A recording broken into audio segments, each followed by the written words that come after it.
Busquen el libro Segunda de Corintios, por favor.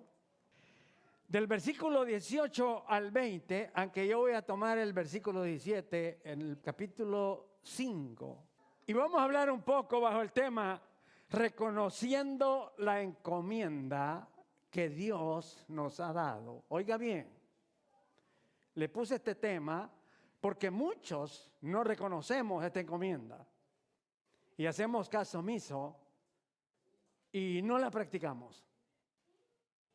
Y es una encomienda, gloria al Señor, que si la llegamos a conocer, como Dios quiere que la conozcamos a través de la palabra, yo creo que Dios lo va a tocar, lo va a mover su corazón para hacer el trabajo que Dios ha encomendado que hagamos. Porque la iglesia tenemos un llamado que Dios nos ha hecho. Y quiero mandarle un mensaje a los que se quedan en casa, por favor venga, por favor véngase, porque algunos tenemos que ir a llevarles el mensaje de reconciliación para que reconcilien y vuelvan otra vez. Bendito Dios, porque quiero decirle, amado hermano, Dios nos ama. Dios nos ama. Dios nos ama. Quiero empezar con el versículo 17. Búsquenlo en su Biblia. ¿Qué dice ese versículo 17? Oiga bien, dice, de modo que si alguno está en Cristo, levanten la mano los que están en Cristo aquí, los que tienen a Cristo en su corazón. Entonces el mensaje es ¿para quién? ¿Para el que no vino? ¿Para el de la esquina? ¿Para quién es? Para nosotros. De modo que si alguno está en Cristo, nueva criatura es. Las cosas viejas pasaron y aquí todas son hechas nuevas. Nosotros somos nuevas criaturas en el Señor. Cuando usted y yo aceptamos a Cristo, hubo un cambio de vida. Y la Biblia es bien clara, dice que las cosas viejas pasaron. ¿Cuáles son esas cosas viejas? ¿Qué era lo que usted hacía cuando era viejo? ¿Qué era lo que usted hacía cuando era viejo? ¿Ah? Hacíamos muchas cosas, ¿verdad? Cosas cuando no teníamos a Cristo en el corazón. Hacíamos muchas cosas que desagradaban a Dios. Y nos hacían daño a nosotros. Y podemos hablar muchas cosas. El pecado, la vanidad, el enojo, la ira, todas las cosas de la carne. Eran cosas que desagradan a Dios y nosotros las practicábamos antes, cuando no teníamos a Cristo.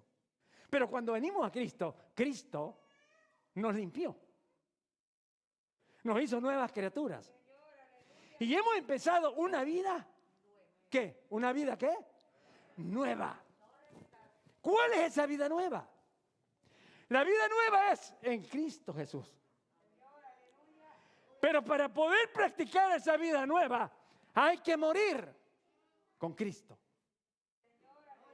Hay que morir con Cristo. Y cuando hablamos de morir, estamos hablando de que este viejo hombre que era malcriado, pendenciero, andaba diciendo lo que no debía de desear, siendo infiel a todo mundo, gloria al Señor, aleluya. Ya esas cosas en Cristo ya no las hacemos, ya no las practicamos.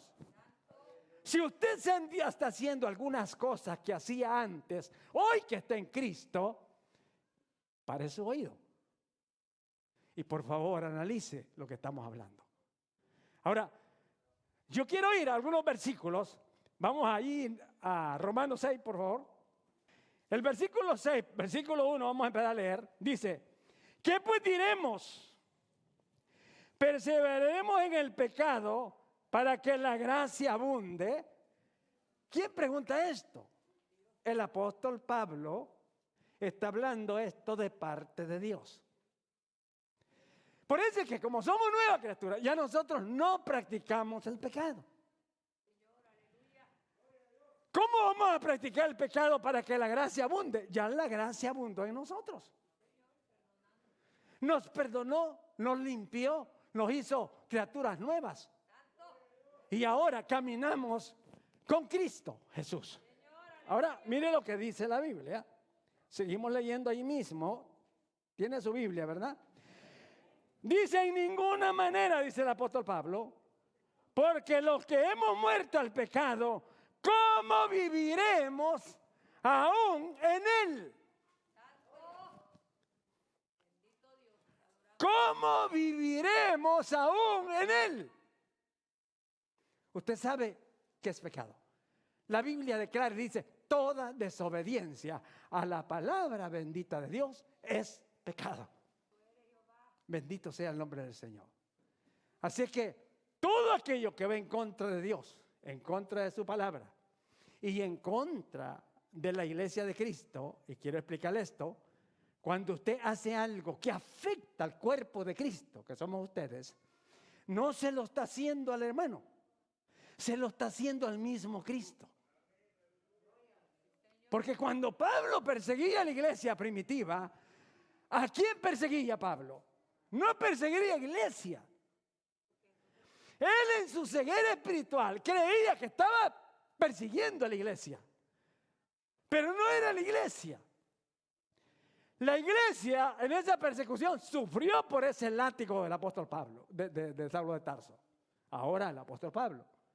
Sufrió porque la iglesia es parte del sufrimiento que nosotros tenemos en Cristo Jesús. Pero en realidad, ¿usted cree que Dios no está viendo lo que está pasando? ¿Usted cree que Dios no estaba viendo lo que Pablo tenía en su corazón? ¿Usted cree que Dios no estaba viendo el ardor de Pablo de perseguir a la iglesia y apresarla y matarlos? ¿Usted cree que Dios no conoce eso? Dios lo conocía perfectamente bien. A Dios no se le pasa nada. Por eso es que el cuidado que tenemos que tener, hermanos, que entre nosotros como iglesia, tener el cuidado de cuidar al cuerpo de Cristo, y el cuerpo de Cristo lo formamos cada uno de nosotros. Cada uno de nosotros formamos el cuerpo de Cristo. Por lo tanto, tenemos que cuidarnos. Por eso la Biblia dice que tenemos que cuidarnos los unos a los otros. Cuidarnos los unos a nosotros. No ande ahí hablando mal de su hermano o de su hermana. Hablando mal de los ministros, de los líderes. No le conviene. Yo le aconsejo, no lo haga. No lo haga porque está haciéndolo contra Dios. Y tarde o temprano Dios la va a enfrentar. Por eso es que hay que tener mucho cuidado. Ahora, dice que ese cambio de vida que hemos pasado, Efesios habla, que hemos pasado de muerte a vida. ¿En quién? ¿En quién? En Cristo. Ahora, ponga ojo en esto. ¿Quién envió a Jesucristo? El Padre. Por eso es que Él habla en su palabra y dice, el que rechaza a Jesucristo, rechaza al Padre. Y el que rechaza al Padre, rechaza al Hijo. Y el que rechaza al Padre y al Espíritu Santo, y al Padre y al Hijo y al Espíritu Santo, rechaza al Dios Trino.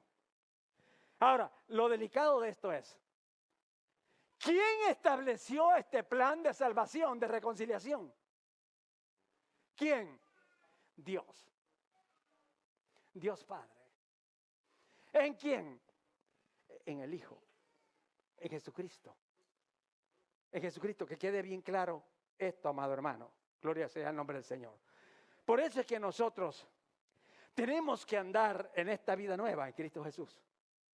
No podemos jugar con esto. No se puede andar pecando allá afuera y venir a aparentar aquí adentro que somos santitos. Y sí hemos sido santos porque Cristo nos ha lavado nuestros pecados. Pero después que aceptamos a Cristo, tenemos una gran responsabilidad ante el Señor de andar como Cristo anduvo. Haciendo la voluntad de su Padre. Y nosotros andamos haciendo la voluntad de nuestro Padre, el Señor. ¿Por qué? Porque somos imitadores de Jesucristo. Entonces, ¿por qué le digo que hay que respetar esto?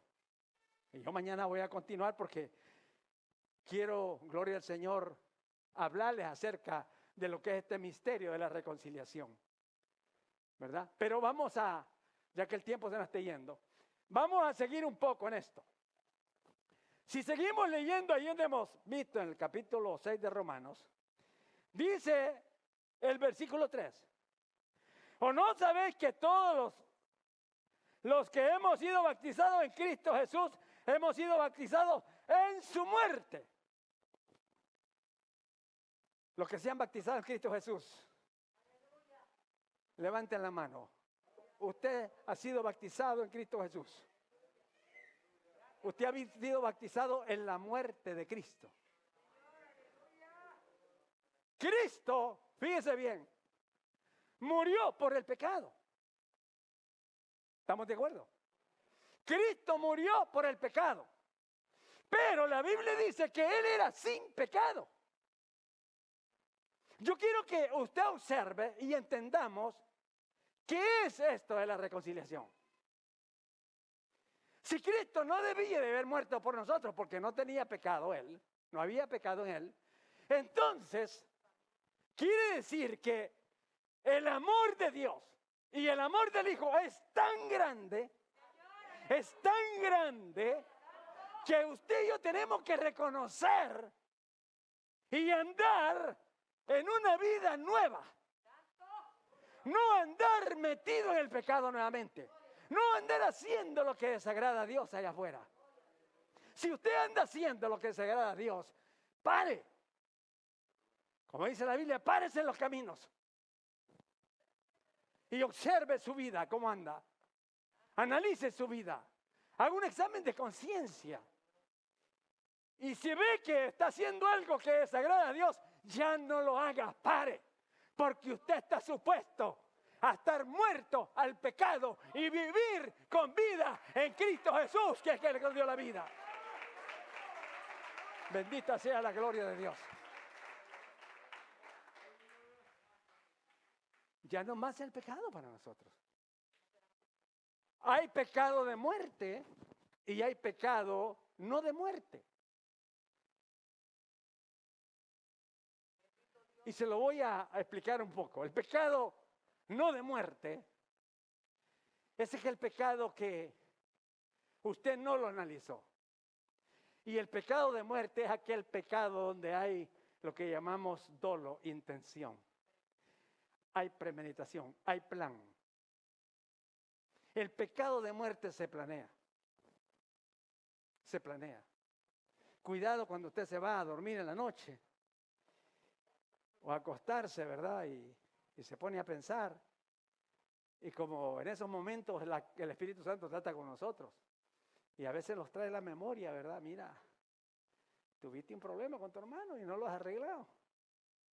Y ya llevas meses y años y no has arreglado, porque hay mucha gente que es rápida para meterse en los problemas. Se mete problemas con fulano, con sultano, con todo el mundo anda embuchinchado. ¿Verdad? Pero no pone cuidado a resolver el problema.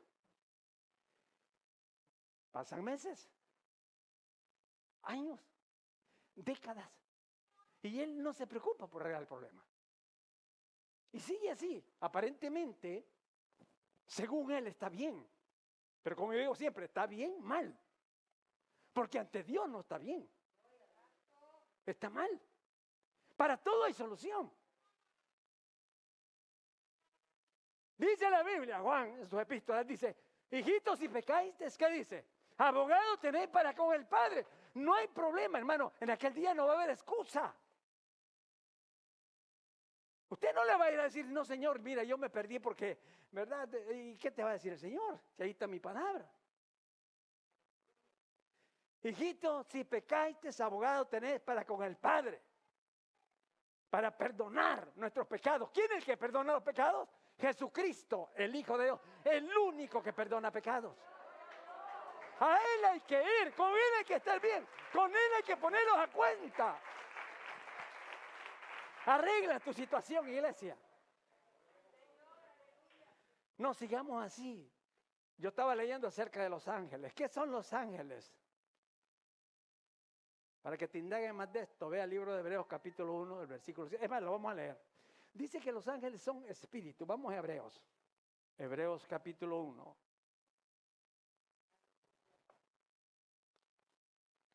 Dice, ciertamente de los ángeles, dice, El que hace a sus ángeles espíritu y a sus ministros llamas de fuego.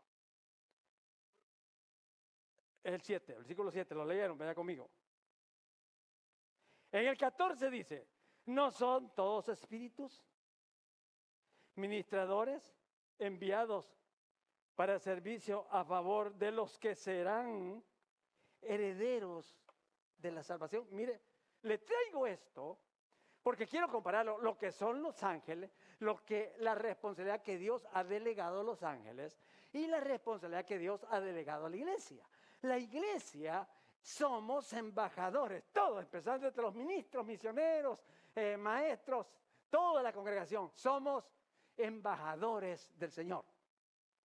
Representantes de un reino, de un país. Nosotros tenemos un país que es del cielo, tenemos un reino, tenemos leyes celestiales. Y nosotros, como ministros, usted como hermano, como hermana, está en la responsabilidad de conocer esto, que usted está llamado a hablarle a este mundo, a cualquiera que Dios le abra la puerta, del amor de Cristo. Hablarle y decirle que hay salvación en el Señor, porque somos mensajeros del Señor. Pero fíjense, quiero hacer esta comparación antes de terminar. Los ángeles anhelan, desean tener el privilegio que Dios le ha dado a la iglesia, pero no pueden hacerlo. ¿Por qué no son? Porque ellos son espíritus, dice aquí. Son espíritus y ellos no conocen lo que es la remisión de pecados, el perdón de pecados. Pero tú y yo sí. Jesucristo nos ha salvado, los ha hecho libres del pecado. Tenemos esa experiencia, sabemos lo que es eso para poder presentar el mensaje a las almas. Que Dios quiere que llevemos ese mensaje, especialmente en estos últimos tiempos que estamos viviendo.